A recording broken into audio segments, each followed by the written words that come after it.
Check it. Yo.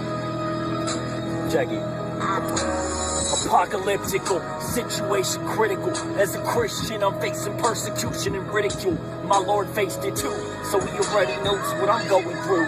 Trials and tribulations is what I'll be facing. An Illuminati nation. Our founding fathers are Freemasons, Luciferians who worship Satan. Subliminal message in my programming, manipulating, life taking the very scenes we the people be creating. Our lust reflects, suppress the emotional half of making it. All they promote are just the physical aspects of love making on the television and radio station. Every night at the dinner table, I praise the Lord for making this sinner able to share his glory, so I toast the Holy Grail.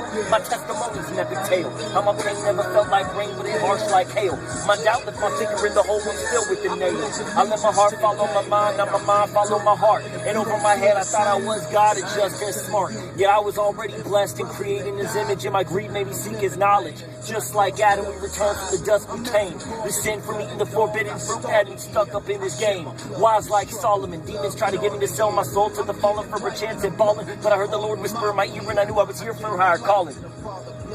Endless, what's up?